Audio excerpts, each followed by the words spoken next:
अस्सलाम वालेकुम, मैं Samad Ali, MBBS final year student in marks memorial college Bangladesh. जैसा कि आप सबको पता है कि मैं बांग्लादेश में एमबीबीएस कर रहा हूं और मैंने अभी अभी अपना 4th ईयर कंप्लीट करा है, 3rd प्रॉफ दिया है, मैं फाइनल ईयर में आ चुका हूं। अब हम आज से आपको अपनी फाइनल ईयर की जर्नी दिखाएंगे जैसे हम फाइनल ईयर में कैसे पढ़ाई करते हैं। जैसे कि फाइनल ईयर में कोई आइटम नहीं होता, कोई वार्ड नहीं होता, सॉरी वार्ड तो होता है, कोई टर्म नहीं होता एंड कोई आइटम, कोई कार्ड नहीं होता। तो आज से हमारी फाइनल ईयर की जर्नी स्टार्ट होती है। आज हमारी फर्स्ट क्लास थी, आज हम फर्स्ट क्लास गए थे। बहुत अच्छा रहा एक्सपीरियंस। सिर्फ वॉट था, सिर्फ लेक्चर थे, कोई आइटम नहीं, कोई कार्ड नहीं, कोई टर्म की टेंशन नहीं, बस एक प्रॉफ की टेंशन है। उसके बाद सीधा एफएमजी देना है। तो आज मैं फिर से एक वीडियो लेके आया हूँ। अब मैं फिलहाल अपनी ये कोशिश करूंगा कि फाइनल ईयर में आपको रोज रोज रोज रोज रोज नई नई चीज़ें बताते रहूँ, रोज रोज नए डिजीज़ के बारे में बताता रहूँ। जितना मैं पढ़ूंगा आपके साथ शेयर करूंगा। इंस्टाग्राम चैनल पे भी काफ़ी अपडेट दूंगा अब मैं, और कोशिश मेरी यही है। लेकिन आज मैं एक दूसरे टॉपिक के लिए आया हूँ। आज हम आए हैं एक सर्टिफिकेट के लिए जो बहुत इंपॉर्टेंट है, जो है सर्टिफिकेट, इक्विवेलेंट सर्टिफिकेट, जिसके बिना आप बांग्लादेश में एडमिशन नहीं ले सकते। काफ़ी स्टूडेंट ने मुझसे पूछा है, उसामा से पूछा है कि व्हाट इज़ इक्विवेलेंट सर्टिफिकेट। आज हम उसके बारे में बताएंगे। तो सबसे पहली बात आती है कि व्हाट इज़ इक्विवेलेंट सर्टिफिकेट। सबसे पहले तो ये बहुत इंपॉर्टेंट डॉक्यूमेंट है जिसके बेस पे आप बांग्लादेश में एडमिशन लेते हैं। जैसे कि ये इशू कौन करवाता है? ये इशू कराता है बांग्लादेश। बांग्लादेश में एक कमेटी है जिसका नाम है डायरेक्टोरेट जनरल हेल्थ सर्विस, जो इस सर्टिफिकेट को इशू करवाता है। ये इशू करने का मेन रीज़न ये है कि आपके एकेडमिक क्रेडेंशियल्स को ये वेरीफाई करते हैं और चेक करते हैं कि ये बांग्लादेश के हिसाब से है या नहीं, यानी कि ये बांग्लादेशी सिस्टम में फिट हो रहा है या नहीं हो रहा है, या फिर आपका जो भी प्रीवियस एकेडमिक था, प्रीवियस जो भी आपका एजुकेशन था, वो बांग्लादेशी सिस्टम के हिसाब से है या नहीं है। अगर नहीं होता है तो आप नॉट एलिजिबल हैं, अगर होता है तो you are eligible. Equivalence certificate क्यों ही ज़रूरी है? क्यों है? क्योंकि ये ज़रूरी इसलिए है क्योंकि ये जब एमबीबीएस का जो रिक्वायरमेंट डॉक्यूमेंट्स है, उसका ये सबसे मतलब मैंडेटरी डॉक्यूमेंट है। क्या होता है जब डीजीएचएस जो होता है वो आपकी मेरिट लिस्ट देता है, तो ये आपको बताता है कि आप एलिजिबल हैं या नहीं। ये इक्विवेलेंस सर्टिफिकेट ये बताता है कि आप एलिजिबल हैं या नहीं।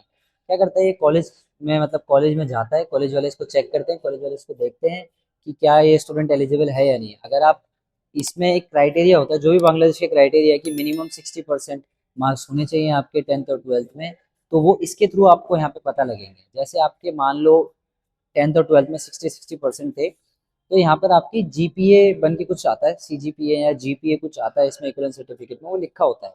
तो मिनिमम उतना जीपीए यहाँ पे कैलकुलेट करते हैं, फिर वो यहाँ पे लिखा हुआ आता है। क्योंकि जो हमारा एजुकेशन सिस्टम है उसमें मसला ये है कि यहाँ पे परसेंट का हिसाब आता है, लेकिन यहाँ पे जीपीए का हिसाब आता है। तो उसको कन्वर्ट करते हैं, इक्विवेलेंस में आपका जीपीए आता है, फिर वो जीपीए कॉलेज वाले के पास जाता है, फिर वो देखते हैं कि आप एलिजिबल हो या नहीं। ठीक है, तो इसलिए ये मैंडेटरी है, मैंडेटरी डॉक्यूमेंट है, क्योंकि इसी से मेरिट लिस्ट आएगी और इसी के बेस पे आपको कॉलेज वाले सेलेक्ट करेंगे, इसी के बेस पे आपको कॉलेज वाले अपने कॉलेज में एडमिशन देंगे। और ये जो डॉक्यूमेंट है ये है आपका मतलब मैंडेटरी है, फंडामेंटल डॉक्यूमेंट है। इसके बिना आपका एडमिशन नहीं हो सकता है। तो जिसका भी कंसल्टेंट इसको अप्लाई कर रहा है, अपने कंसल्टेंट से ज़रूर इसको मांगे और ज़रूर प्लीज़ उससे बोले कि हमें हमारा इक्विवेलेंस दो, क्योंकि अगर आपके पास ये नहीं हुआ तो आपका बांग्लादेश में एडमिशन नहीं हुआ है। तो प्लीज़ इसको आप अपने कज़न से मांगो। अब इसके लिए क्या होता है, इसको अप्लाई करने के लिए कौन कौन से डॉक्यूमेंट चाहिए? तो सबसे पहले तो 10th-12th की मार्कशीट, देन आपकी एक पासपोर्ट साइज़ फ़ोटो और आपका एक पासपोर्ट। ठीक है, तो ये सब डॉक्यूमेंट इसको अप्लाई करने के लिए रिक्वायर्ड है। अटेस्टेड डॉक्यूमेंट कौन से होते हैं? जैसे अटेस्टेड डॉक्यूमेंट मतलब आपकी 10th-12th की जो मार्कशीट होती है ना, उन पर कुछ स्टैम्प्स लगती हैं, वो अटेस्टेड होते हैं मिनिस्ट्री ऑफ एजुकेशन से। वो कौन कराता है? वो कंसर्नेंट कराता है। तो इसलिए एक कंसर्नेंट का होना बहुत ज़रूरी है आपके साथ। नहीं भी होता तो आप खुद भी ऑनलाइन अप्लाई कर सकते हैं, उसकी वेबसाइट की लिंक मैं दे दूंगा। लेकिन आप खुद ना अप्लाई करें, आपको इतने चक्करों में पढ़ने की ज़रूरत नहीं है। इसकी फ़ीस भी होती है, फ़ीस शायद इसकी अभी $100 चल रही है। जो इक्विवेलेंस अप्लाई करने की होती है वो कुछ $100 के आसपास की फ़ीस है इसकी। तो अब एक बात आती है कि हम ये खुद अप्लाई करें या कंसल्टेंट से अप्लाई करें। देखो, आप खुद भी अप्लाई कर सकते हो, वेबसाइट का लिंक मैंने दिया है, अगर आपसे होता है आप कर दो।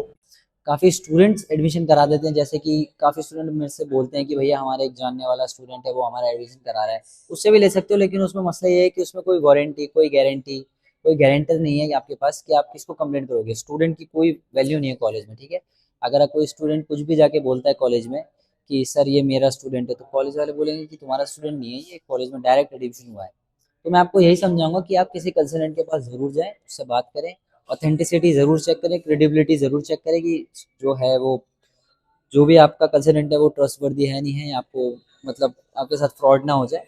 उसके लिए मैं अवेलेबल हूँ। आप मुझसे किसी भी कंसल्टेंसी के बारे में पूछ सकते हैं, मैं आपको समझा दूंगा कि कौन कंसल्टेंसी कैसी है, या फिर मेरे से पूछ सकते हैं कि मेरा कंसल्टेंट ऐसे कह रहा है, मेरे को क्या करना चाहिए, अभी ऐसे कह रहा है, मेरे कंसल्टेंट ने मुझे ये कॉलेज सजेस्ट किए हैं।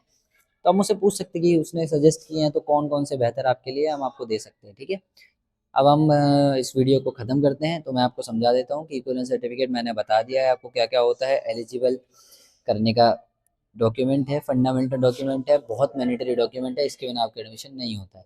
आपको अप्लाई करना है, अप्लाई ऑनलाइन कर सकते हैं, बाकी कंसल्टेंट के थ्रू भी करा सकते हैं, वो आपकी मर्ज़ी है। वेबसाइट का लिंक मैंने दे दिया, आप चेक कर सकते हैं। ठीक है, अस्सलाम वालेकुम। आप लाइक करें, शेयर करें, सब्सक्राइब करें। अस्सलाम वालेकुम।